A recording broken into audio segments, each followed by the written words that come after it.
Another head coaching change has taken place in college football as Mississippi State fired head coach Zach Arnett just 10 games into his tenure as the full-time head coach. As you recall, Arnett was named the team's interim head coach last December following the sudden and tragic death of Mike Leach and led them to a ReliaQuest Bowl victory over Illinois. After that, he was elevated to the team's full-time head coach in January. However, suffice to say, it has not worked out at all.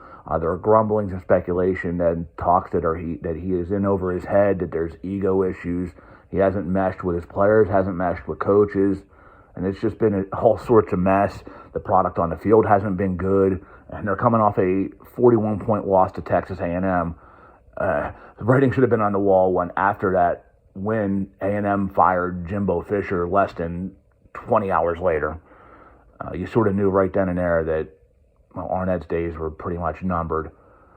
I will say this, and there are people online in Mississippi State forums calling this a terrible move, an awful move, asking what the school was thinking. I'll repeat it 1,000 times. At the time, it was 100% the right move to make. I mean, this is a program that didn't have an athletic director.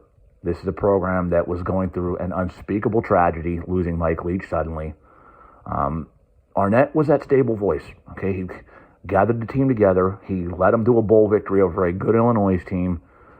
They wanted to bring somebody in there that could keep the team together. It's like having the uncle take care of the kids, and that's basically what this was.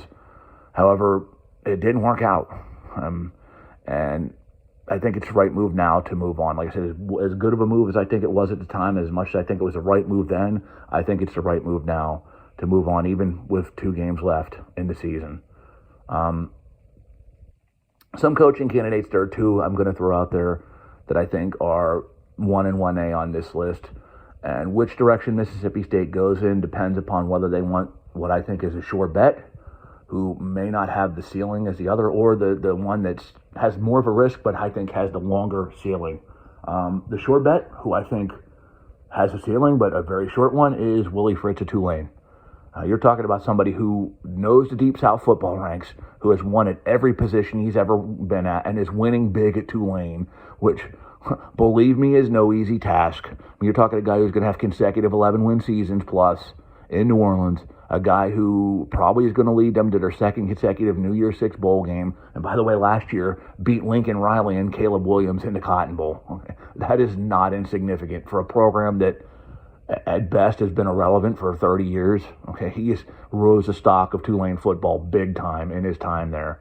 It took him a couple years to get him to that level, but Fritz can flat out coach. Why Georgia Tech didn't go his way last year, I will never know, but I think Mississippi State would be pretty wise to at least look his way. The caveat to that is he is 63 years old.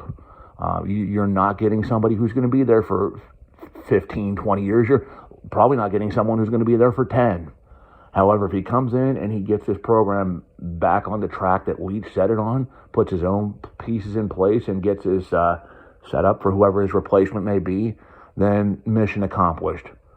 Now, if you want somebody who has a longer ceiling, perhaps, somebody that's got a higher, I don't want to say upside, but a longer ceiling, then there's John Summerall at Troy, who I think is the other candidate.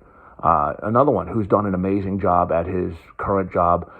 What he's done at Troy is certainly a sight to behold. He inherited a team that was coming off consecutive ho-hum sub-500 seasons, and now he's got them at back-to-back 10-win campaigns.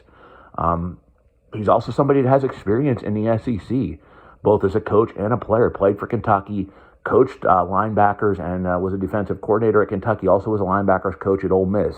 So he sort of knows the lay of the land there. However, here's the caveat about him. Okay. Being a linebackers coach and a defensive coordinator in the SEC and being a successful head coach at Troy versus being a head coach is different worlds. Ask Billy Napier. Billy Napier was a great head coach in the Sun Belt Conference. Billy Napier was a pretty successful position coach under Nick Saban at Alabama. The only thing he doesn't have under Summerall is he didn't play in the conference. So, making the jump from the Sun Belt Conference to the SEC, that's a huge step up. Is Mississippi State going to take that gamble? toss of the coin. Got to figure out again, do the Bulldogs want to go with the experienced name that they're comfortable with, that they know could get up there with some of these big dogs, no pun intended, and compete right away? Or do they want somebody in Sumrall who might have a longer leash, no pun intended, who might be there for 15, 20 years and build this program for a much longer period of time? Or is there somebody else? Feel free to leave your names in the comment section below of who you think could be next in line for Mississippi State. And let me know what you think about Zach Arnett. Until next time, we will talk again soon.